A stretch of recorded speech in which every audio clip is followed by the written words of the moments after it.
The Prime Minister's office billed it as a minor reshuffle. Instead, Jacinda Ardern threw the pack in the air.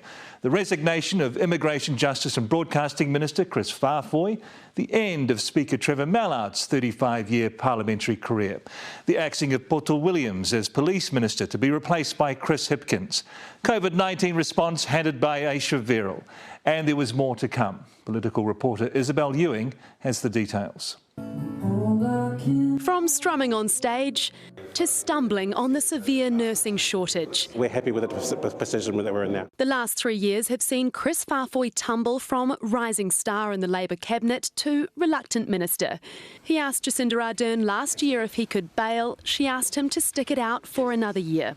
His contribution as a minister has been hugely valuable. He goes with the love and thanks of his colleagues for his contribution over many years, and he will be greatly missed.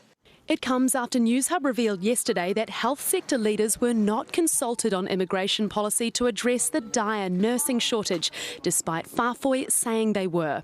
Farfoy's portfolios will be divvied up between Kiritapu Allen, who gets justice, Michael Wood with immigration, and Willie Jackson with broadcasting. It's an honour, and it's something I always wanted to do. The increasingly under fire Portal Williams has lost her police portfolio to Labour's Mr Fix-It Chris Hipkins. Her struggle to deal with rising gang tensions and violence proving too much of a distraction. Minister Williams and I sat down and had a conversation about whether or not we were able to focus on those issues clearly in the current environment, and both agreed that we couldn't. The National Party quick to claim scalps. Well, we called for that last week, obviously, having seen that she was out of her depth and struggling in the role. The reshuffle, good news for Priyanka Radhakrishnan, who in 2020 oversaw the building of a new ministry for ethnic communities, promoted to cabinet.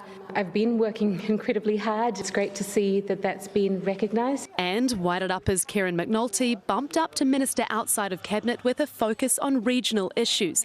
The Greyhound owner stoked to scoop up the racing portfolio, among others. This is the one that I'm particularly stoked about. Very stoked. Yeah, I'm stoked. I'm stoked. Unexpected promotions for some, but for others, long-awaited time to chill out with family. Well, kia ora, Isabel. How much of this reshuffle is Jacinda Ardern and how much of it is because of the opposition?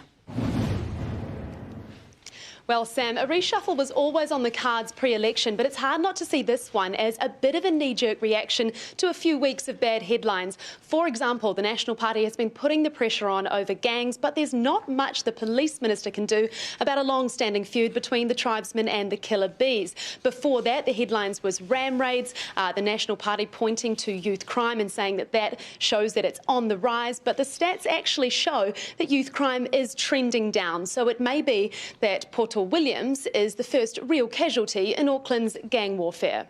Isabel, live from Parliament. Thanks so much.